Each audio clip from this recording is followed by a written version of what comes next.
So, hi everyone. I will be talking about the simplified power electronic for control for a linear switched reluctance motor for Hyperloop and highly constrained applications. So the context are, first we will talk, I will explain what is Hyperloop. Maybe one of you know already what this is. And I will be introducing the linear switched reluctance motors. And then I will explain the design process with JMAG and the comparison with some experimental results that we have been making. Okay, so what is Hyperloop? Hyperloop, it's called the five modes of transportation. The key features is like there are autonomous vehicles, so it's driveless. It works in a low pressure environment, nearly like flights, like and some other companies really want to be like in a space near vacuum levels. It consists of levitation for don't have it that drag with wheels, and propulsion made by linear motors. Due there are no will be wheels in the pods, and we won't operate in ultra high speeds that can be from 600 to 1,000 kilometers per hour. That is our objective. Why not more? If someone tells you to be supersonic, I can swear that no one wants to be supersonic in a tube. No one wants shock waves in near your vehicle. Another features of this kind of transportation is that it's waterproof, obviously, because there's not climate inside the tube. It's very energy efficient. I have to say that it depends a lot of the pressure that you have inside the tube. You can be much lower energy cost than high-speed trains. And also you will be fully electric because with no air, no oxygen, you cannot use combustion engines, obviously. And it's a mode of transportation to city center, better than airplane that you know that you have to have your airport outside the city. Let me introduce my company, that is Celeros. We are based in Valencia, Spain. We are 40 people at full time with 20 people in Capgemini that help us with the development of Hyperloop. Also, we have 19 technology suppliers, a lot of company partners that help us with some research. And also we have 22 research centers, mostly in Spain, but also in Europe, and 20 advisory boards, and a lot of tech associations for the standardization of Hyperloop. Also, we have relationship with other Hyperloop companies to standardize this kind of transportation in mostly Europe. And which are the elements that can make Hyperloop? First of all is the linear motor that you can see is like to cut a rotatory motor and split it on. We will need active levitation that provides the force against the gravity, and that will be a really nice talk for another JMAG conference. And also our company wants to use aerodynamic propulsion that other companies want another kind of onboard electric motors as linear motors. But my company really wants to take that kind of propulsion because you don't need a secondary in the track. You can work on a bit higher levels of pressure, nearly 100 millibar, and also they can be running by a rotatory electric motor that we will have a higher efficiency than the linear motor. And which are the linear motor topology? Well, nearly every rotatory motor can be linear. So, for example, our colleagues of Robert Boss. We were talking yesterday about the linear synchronous reluctance motor, and today we are going to talk about the switch reluctance motor. Here, for example, there is a kind of special linear motor that has been already used, that is the superconductor synchronous motor, but it's not in the list. And why choosing reluctance motor? Well, for a long stator linear motor, it has really good advantages compared to other type of motors. For example, it has a good power and a power density and efficiency. It's not the best. For example, some kind of other synchronous motors like permanent magnet or a wound mover linear motor are better, but we have the advantage that we are not need permanent magnets. This motor can be constructed only with silicon steel aluminum, and that is a really good point for being cost effective for kilometers of linear motor. High speed operation is possible. There is no a major heat generation in the vehicle due there is no winding, only there is steel, so the heat only can come from the iron losses. This kind of motor uses concentrating winding, so there is no needed so much space. It has high reliability and high fault tolerance. Which are the topology that we can use? Well, the more simple is the longitudinal single-sided that you can see on the left. And another kind will be a transverse single-sided. The difference between them is that the flux in the longitudinal goes in the same direction as the motion direction, and in the transverse single-sided, it goes perpendicular in a perpendicular way from the motion direction. Another typology is the longitudinal double-sided. This means that we have two stators on both sides and the mover in the middle. That's the typology that my company chose for test in a dynamic test bench.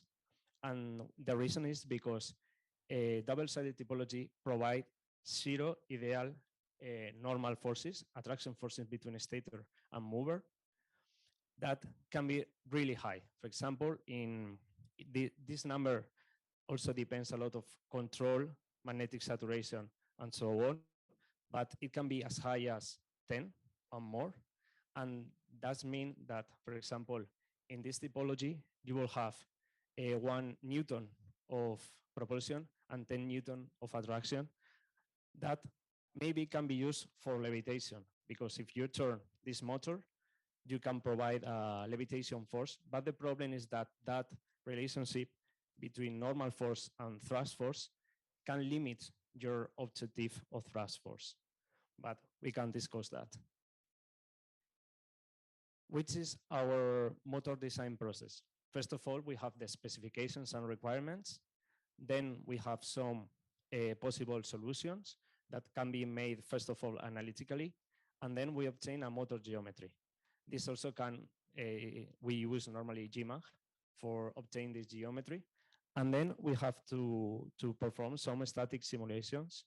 For example, the most important is to obtain the static flux and force lookup table. This lookup table is really needed to obtain the conduction algorithms that I will explain later that have to be optimized. These conduction algorithms, we provide also a lookup table that can be put inside your control loop. And then we normally use a dynamic simulation to compare the model that we have normally in MATLAB Simulink with the JMAG simulations. Then the next part is to prototype and then test the linear motor. The motor geometry has to be designed with several constraints. For example, we have a mass limit of the laminated steel that can we use. This project is also financed by the European Union, like a next-gen with the next generation phones. So we have to make a 60-meter long stator divided in electrical section. All the 60 meters is divided. The reason is why is because you will need a really high voltage. So we want to limitate the voltage in the DC bus to 1000 volts. And then we have a mass limit for to be on board the vehicle. And also the speed is the higher that we can achieve. And with these requirements, we have to, for example, we have to look for these parameters. One important parameter in linear motors is the air gap, because air gap depends, it gives you the efficiency of the linear motor. And normally in low speed linear motors, the air gap can be, I am talking for transportation only, it can be like 4 to 8 millimeters. And in high speed operation, it can be like 8 to 15 millimeters. The static simulations have to be made by a model that your model will depend of high accuracy and precision you want in your results. For example, we made a simple 2D model only with the stator, the mover, and the coils, then converted to a 3D model. And also we have a full 3D model with some mechanical parts that are next to or inside the stator. Normally, we have to apply some symmetry boundaries to reduce the simulation time. The results of the static levitation simulations, are two normally. First of all, we have a thrust force table that is the thrust force depending on the alignment between the mover and the stator teeth. And also it depends about the current. And also you can see that when the stator and mover are aligned, the force is 0. And also when they are aligned, the force is also 0. So the part when we want be working on is this one, when thrust is maximum. Also, we have to obtain the magnetic flux in the active coils and the non-active coils that you can see in this contour plot. For example, the magnetic flux is converted to inductance, and the inductance, it depends a lot of the alignment between the stator and the mover, and a bit also about the current. Okay, the conduction angles are one of the most important parameters in switched reluctance motor. They say to you when to start a phase and when to turn on and when to turn off. Normally, you want to maximize your thrust force, but you can also maximize your efficiency or minimize your lateral forces. These angles depend normally of the speed, that depend of the frequency of the current, and the resistance and inductance that you have in each phase. And this depends of how much stators you have connected in series.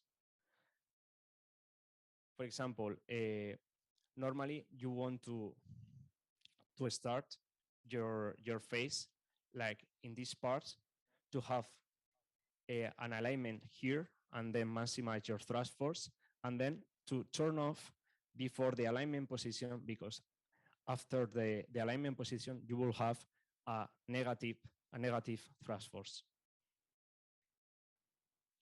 For optimize the conduction angles, we made a MATLAB Simulink model of the electrical machine, and we make a particle swarm optimization algorithm where we can obtain the best angles for its speed or frequency and for that number of stator connected in series. For the dynamic simulations, we made a simplified power electronics circuit model that is a symmetrical bridge converter that is mostly made of one voltage source that is connected to 3 phases. Then you have limit switchers that they made the hysteresis control of the current. Then phase switchers that are controlled by the dot conduction angles. Diodes, obviously, for take out the energy from the coils. And also we have some resistance and inductance that represent all that stators that we don't have in the simulation model, but they are already there, and it changes the behavior of the electric machine. For example, this is a 2D full model dynamic simulation with a 160,000 element mesh that you can see the video of the distribution of the magnetic flux. And for example, we compare the current between the model made in MATLAB and the model made in JMAG. And we see that the accuracy is really good, but we have some problems in the hysteresis control. And we think that the problem is that in the JMAG model, our inductance in the non-active coils is a singular value, but in the MATLAB model, that number it really changes a bit because the magnetic saturation of the stator that doesn't have a mover in front of. And what about prototyping? We made, first of all, a static test bench that has some load cells for measurement of the thrust and also the lateral forces. Also, we can obtain the inductance of the coils depending on the position and the current, the position of the mover, sorry. And for the mover, we have 3 degrees of freedom load cells. And for the stators, we have 1 degree of freedom load cells. These are the dimension and the mass. It's in the photo, it seems to be really small, but I swear that it's not. And the maximum thrust admissible here is 40 kilonewton, and the maximum lateral forces are 90 kilonewton. If you want some more information, we have a publication about this test bench. And about testing, normally we have a DC current supply. Then we fix the mover in a exactly position that we want to test. And then we inject some current pulses to have your thrust force or lateral force pulses. And then we compare to the JMAG model. And for example, in this test, it was the maximum thrust position. And as you can see, the accuracy is really, really good. But for example, that accuracy depends a lot of the position that we are testing. And here you have the mass current simulation and test, 75% of the current and 50% of the current. And you can see that in the max thrust positions, the precision is really good. But for example, in the positions when the mover starts to align with the stator, the precision is not as high, but we are really working on to improve these measurements. And also, for example, in the aligned position, obviously the net force is 0. And we also perform some more studies in JMAG. For example, we study the AC losses due to a skin approximate effect on coils. Also in the wires that supply the power to the stators. And also we test the steel lamination with some mechanical stress to measure or to know how this mechanical stress can affect our motor. And for example, we also make some simulation of the iron losses. About the conclusions, we can say that with JMAG, you can basically design a complete linear motor, in this case a switch reluctance linear motor, but also you can mostly use all the features in JMAG. I have been talking a lot with Takeshi to improve that features for linear motors. And we can say that the comparison between JMAG and experimental results are really good. And further steps, we know that for switch reluctance motor, there are a lot of investigation. We need a lot of research to really build a linear motor for high speed propulsion. But we have started with a 60 meters linear motor that is really good. And we really want to mix JMAG and MATLAB to test some kind of different current and position control that we will need to Hyperloop, like, for example, sensorless control. And thank you, everyone.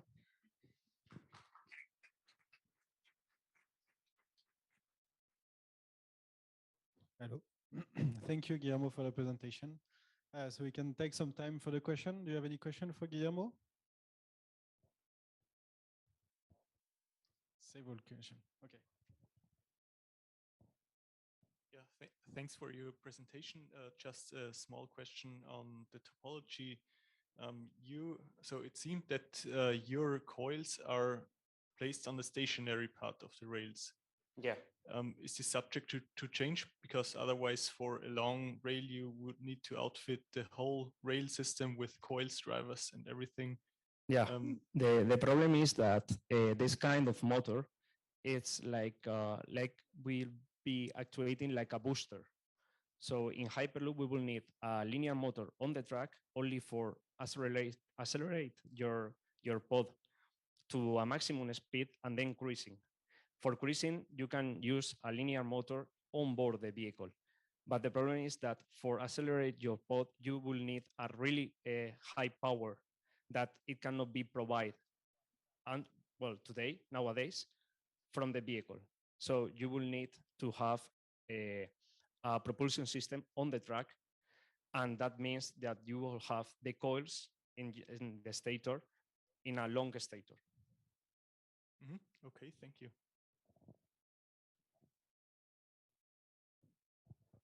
Andreas Binder, Darmstadt. As you say, it's a booster. What is the maximum acceleration you design? Because the lower this acceleration is, the more comfortable for the passengers. Yeah. But the longer the motor and the more expensive the whole system. Yeah, of course. For example, for this project, the maximum acceleration is 2 Gs of acceleration. Yeah, that this project is like testing a high speed operation and high acceleration.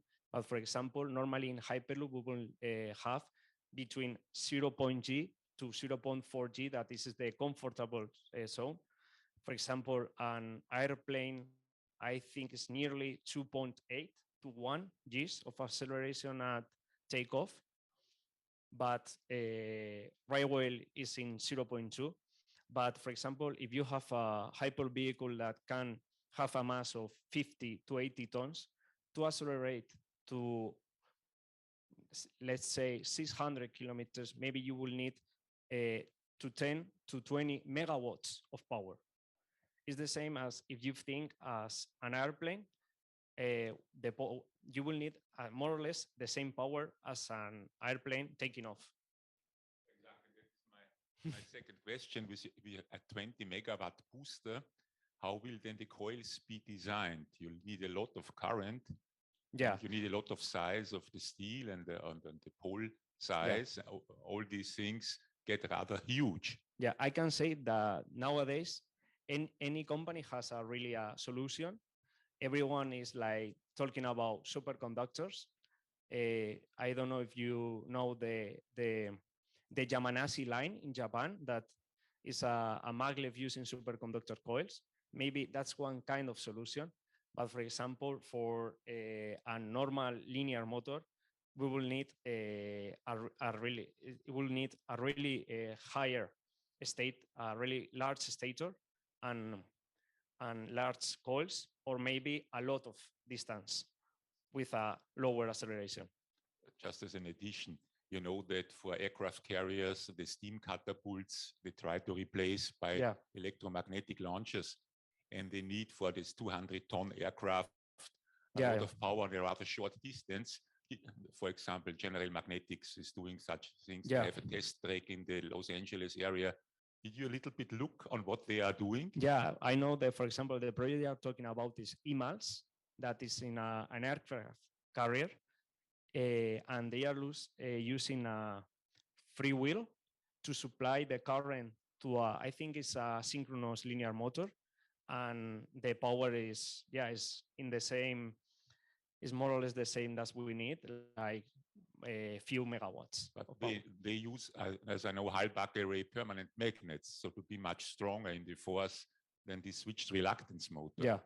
So the problem is if you have too long pole pitches, which you need when the air gap is big, to take 10 to 12 millimeters or something like that, then you need also a rather big pole pitch to get this thrust.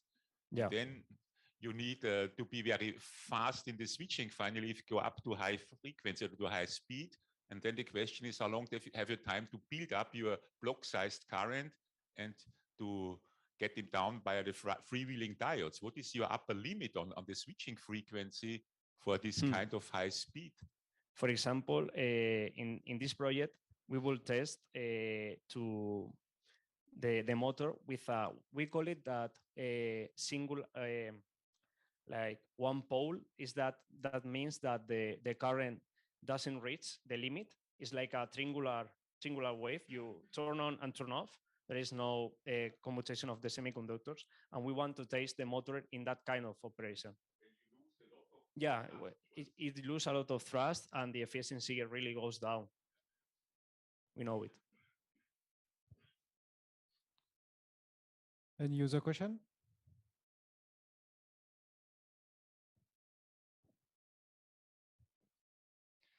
Xavier Robin, Hexagon. I have a question regarding the NVH induced by this technique. You say at the end as next steps that you would look at the vertical excitation force. Yeah. I guess this kind of vehicle is really silent because you don't have acoustic noise, you don't have friction.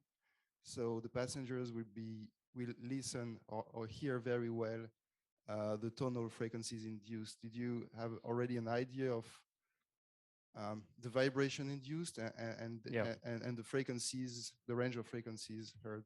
For example, I think that this kind of linear motor used for levitation, it will need another kind of levitation typology, like some electromagnets or hybrid electromagnets units for because you will have that ripple of the thrust and attraction force, and then you will have a system that corrects that kind. And that's one of the reasons that, for example, we are not thinking to use this kind of motor for levitation. Okay. I don't know if I have answered your question. So you mean that you would have a control of the feedback control to correct this?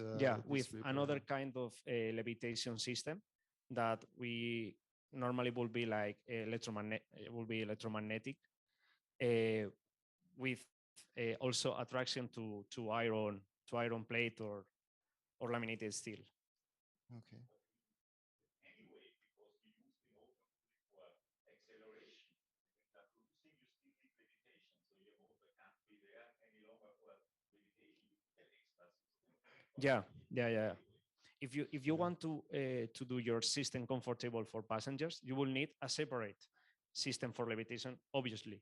That can be electrodynamic with a hierarch array to in front of a conductor, or maybe electromagnetic system for attraction.